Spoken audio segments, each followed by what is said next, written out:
Hey YouTube, Dawson here with my review of the Deluxe Good Striker from Lupinranger versus Patranger. So this is the key to getting both the Lupin and Patranger's mecha. It's basically the glue that holds everyone together, acts as the centerpiece, and it's a very weird way of releasing it. They've done individual releases in the past, but it's just kind of weird. We got everyone's individual vehicles, and then we had to wait so long for this. They basically waited until all the modes debuted in the show. I think it was kind of a mistake. I think they should have released it earlier on, but whatever.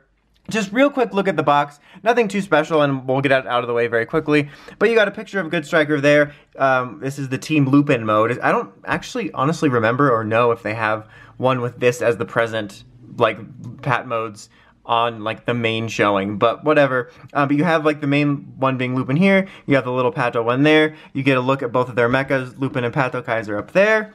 On the side here, it shows you right here, you know, their finisher variations, which is him just using it, although he triplicates, and then the Yugo mode, and then on the side here.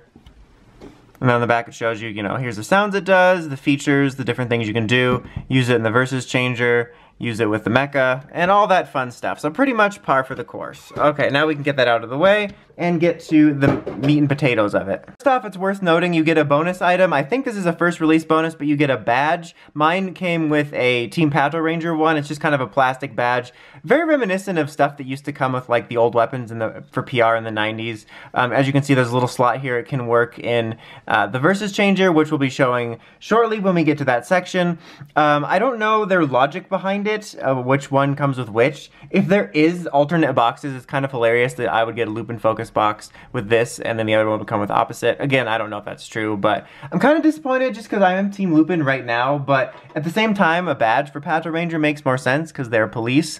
Okay, anyway, so here I have it right now. It's in the Lupinranger mode because I said so. The modes are honestly pretty similar, you know. It's a very interesting design. It's honestly just kind of almost messy looking. Like, I appreciate parts of it. I think it kind of looks like a cool fighter jet. I love the personality of his face here, and you can actually see the lips moving in the show, which is really nice.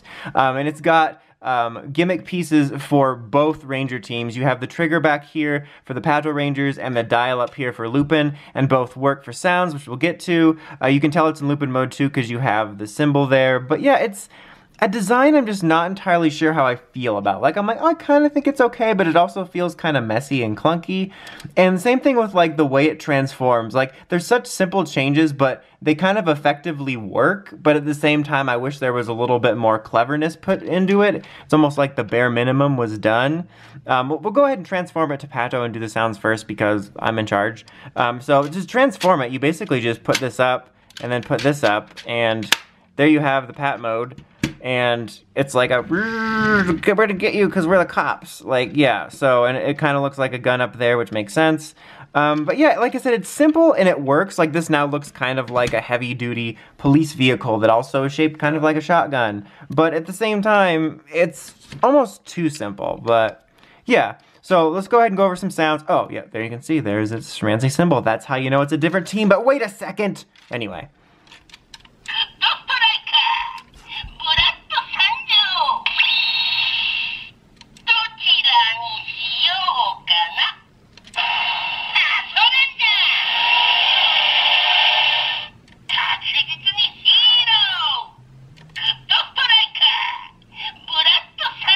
So it'll kind of cycle through those. And then we'll let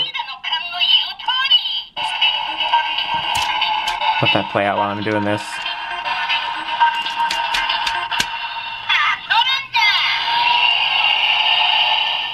And then you can activate the other sounds too by twisting the dial.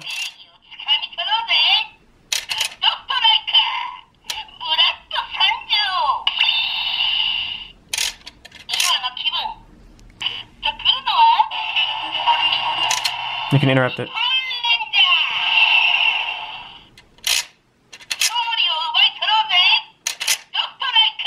So you basically get the gist of it. It'll rotate between the sounds between the two of them. I do really appreciate that you can use either one of these and that has both of them since it works for both teams. It's just like a nice little touch that I like.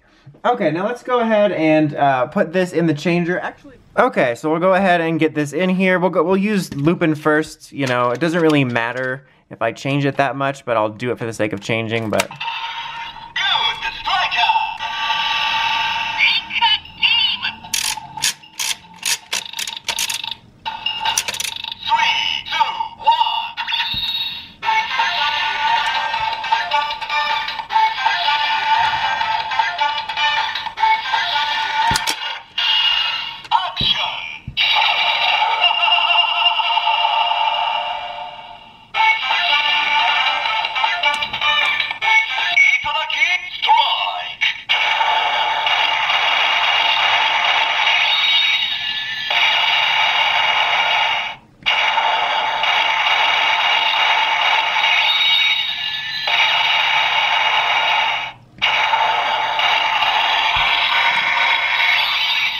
Okay. Now I can do the attack noises.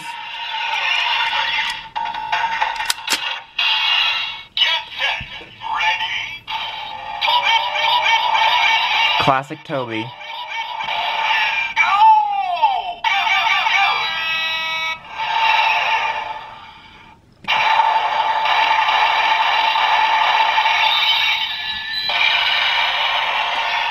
Okay, now let's do Pat mode. Just a simple quick change here. Couple outside. There we go. All right.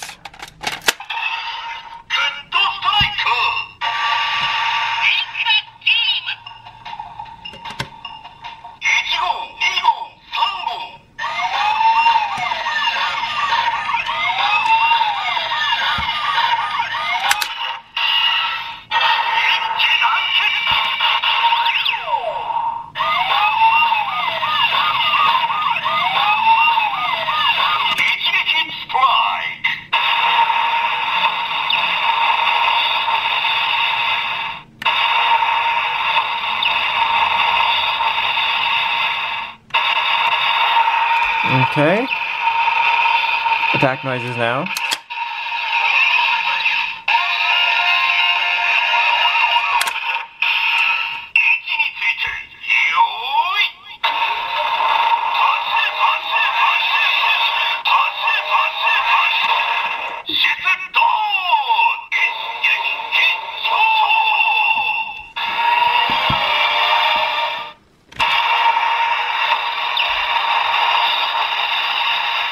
Alright, and that's pretty much it for that functionality. Real quickly, before I forget, I wanted to show what this badge does when you put it in the Versus Changer.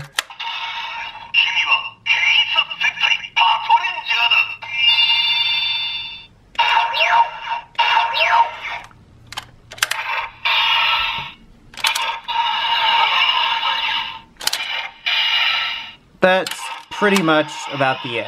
Okay, now we got Good Striker back in here. To set him up for Pat and Lupin Kaiser, it's super easy. We're gonna do Patranger first because it's like in that mode. So basically, it's kind of interesting, like, it's one of those classic separate the legs and move them down, but you basically facilitate it by separating it, and then they slide down, and it's gonna be facing this way. Just fold these, actually save these out. I was thinking about this. I keep thinking you need to fold these down because I'm used to it from other things, so you don't do anything with these. I mean, you can do that if you want, it would just be weird because the arms are gonna be sticking out. But yeah, that's pretty much about the it for this. These are gonna fold down in Lupin mode, but for Pato mode, it likes to keep its knees covered because it's very modest in this mode, and don't get its honest case about that. Okay, as for transforming the others, it's super easy. You basically just activate their trigger gimmick. And then in her case, you have to fold out this, where isn't it? There we go. You have to fold out the baton bit like that, and then just snap it onto the side. And green is way even easier. That's not even a sentence because you just literally activate its gimmick. I mean, I guess you have to sort of lock its gun in place. But yeah, basically, you're just activating their gimmicks and letting them stick. And then for reds is like the same thing, except his gimmick is just pushing out, so you just do that, and then don't let the camera get blurry. That's important to the instructions, guys. And then right up here is a little pull-out peg. That sounded weird. And then just snap it on there. And there you go. There you have Pat Kaiser, or Pato Kaiser, or Patrick, as I like to call him. I'm not too huge of a fan of this guy. My favorite's definitely Lupin's. This one's grown on me in the show, but as far as the mecha, this one's definitely more on the clunky side. To be honest, in mecha mode, neither of them are that impressive. There's a little bit of a look at the head sculpt. We getting too personal for you, Patrick? Anyway, but yeah, it's definitely, like I said, more on the clunky side in a way. I think it's mainly due to the way his helmet's structured. Like, I know what it's supposed to look like, but just the way everything is with the giant space in here, and it looks awkward. I mean, you always have that unfortunate bit when it comes to Sentai mech, but I think this one looks the most awkward. I do appreciate, like, the way that the hands work, though, and how it becomes basically a police baton and a gun weapon, and that all works just fine. And I do like the transformation. It is a little bit simple, but I do like how simple it is in that way. But yeah, I don't know. I'm just kind of okay on this mode. I'm just gonna hold this button down back here.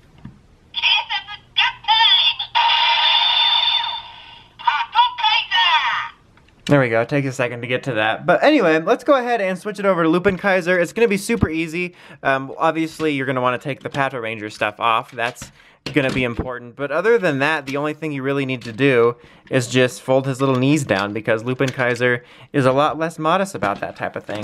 Just kind of getting these dudes out of the way.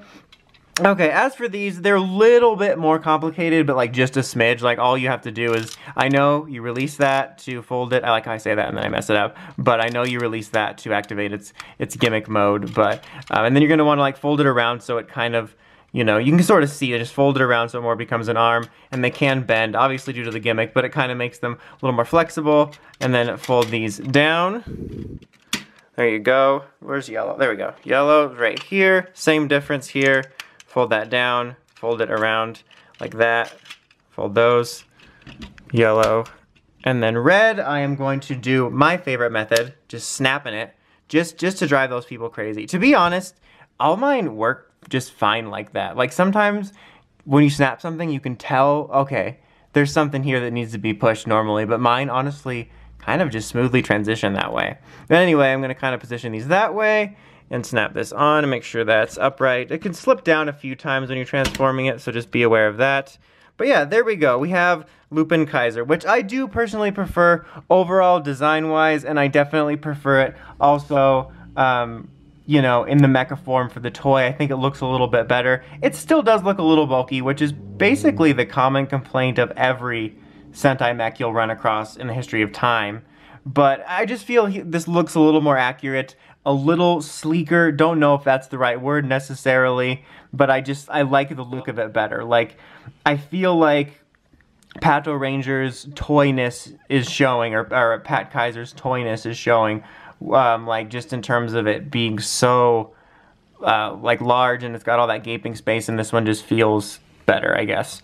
Although, I guess it's not quite as bad as it was in person, but his arms do seem a little dinky. Like, they're kind of, I mean, I guess they are around the same size as normal arms, but it kind of looks like he's got short arms. And like, the cheap plastic they use here doesn't do it any favors, which kind of leaves, it looks a little cheaper than a lot of Sentai mech I got, just overall. Not terribly, but just a little bit. But especially like around here, it's almost like they just cut off the budget right here. So that's kind of a thing. But you can move his arms, like bend them, which is kind of nice. It just gives it a little more personality as well. And then, you know, you can, if your face wasn't facing that way, this is how you would face it that way. And that, hi there, face here. That was the point of that talk there. Let's get his sound going.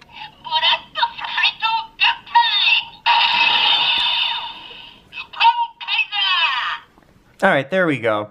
So overall, this is a very interesting release. I dig a lot about it in the sense that it's got a lot of playability. You know, you get 2 different mecha modes depending on, you know, if you got all of them. And it also works with your changer, which is really nice, which kind of goes hand in hand with the mecha and changer gimmick being one thing. And it has its own sound effects, which is nice. So it has a lot of playability. You kind of get a lot for your money if you get it. I like a lot about the way it works, but it's not necessarily my favorite thing. Like, I like this mecha mode. I like how it works with the changer, and it feels satisfying to click in and use it and all that. But it's not, like, blowing me away in terms of, you know, past Sentai mech I've got. Like, I'm like, oh my god, this is such an awesome thing and such high quality, you have to get it. But I could say that if you're a fan of the show, I don't think you'll be too disappointed. I'm just not overall blown away by it, but I think it's got a lot of fun into it. I do think it's kind of a weird release. It is worth noting, though, that you can buy a Lupin Kaiser or Pat Kaiser set, and then, you know, pick up the others later, so you don't have to buy them individually. I just think it's weird the way they did it. Like, I kind of get it, but also I don't. Anyway, that's about it. Until next time, don't forget to like, comment, subscribe. It's Dawson Ryder, signing out.